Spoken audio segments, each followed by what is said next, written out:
J'ai dit, vous êtes des dieux. Pourquoi Jésus cita le psaume 82 dans Jean 10.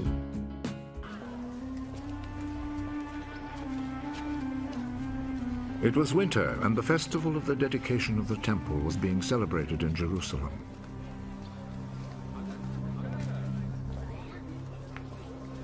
Jesus was walking in Solomon's porch in the temple when the people gathered round him.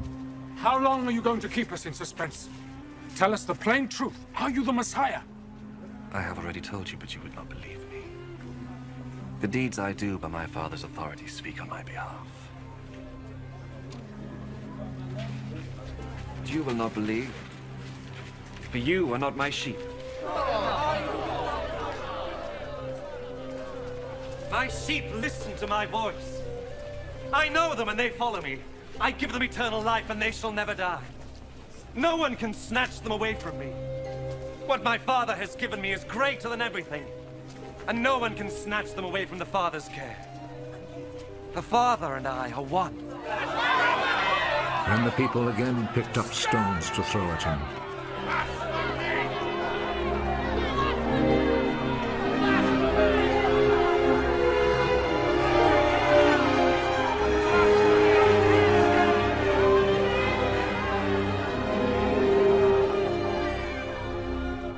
I have done many good deeds in your presence, which the Father gave me to do.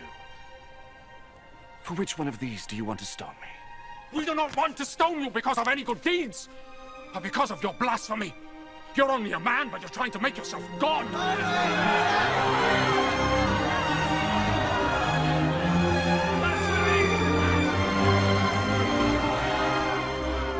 It is written in your own law that God said you are gods. We know that what the scripture says is true forever. And God called those people gods, the people to whom his message was given. As for me, the Father chose me and sent me into the world. How then can you say that I blaspheme? Because I said that I am the Son of God. Do not believe me then, if I am not doing the things my Father wants me to do. But if I do them, even though you do not believe me, you should at least believe my deeds, in order that you may know, once and for all, that the Father is in me, and that I am in the Father. Blasphemy!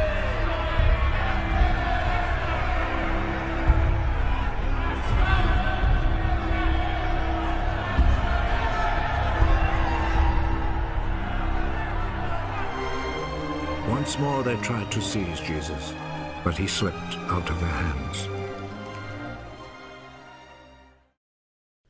Quand Jésus était vivant sur la terre, il avait une habitude déconcertante de se faire passer pour Dieu, à la consternation des gens religieux. Après avoir accompli des œuvres miraculeuses, il dirait, par exemple, « Même si vous ne me croyez point, croyez à ces œuvres, afin que vous sachiez et reconnaissiez que le Père est en moi et que je suis dans le Père. » Ainsi, un jour, certains gens religieux ont porté accusation contre Jésus en disant « Blasphème!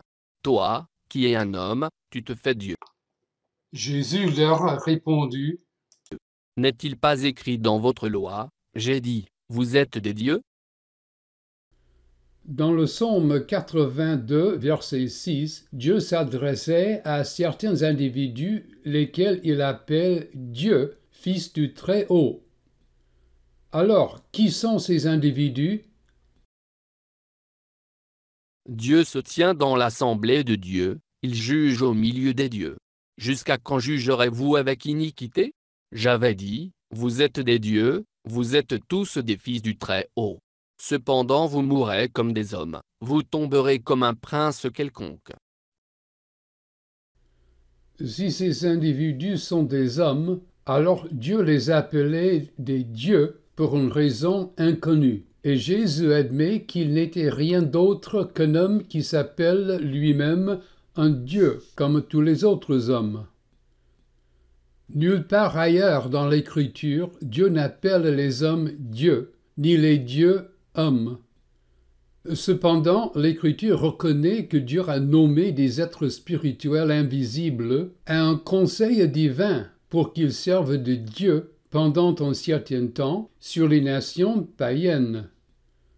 Ainsi, Jésus se faisait un avec Dieu, étant supérieur au Dieu qui domine sur les hommes mortels. Afin que vous sachiez et reconnaissiez que le Père est en moi et que je suis dans le Père. Là-dessus, ils cherchèrent encore à le saisir.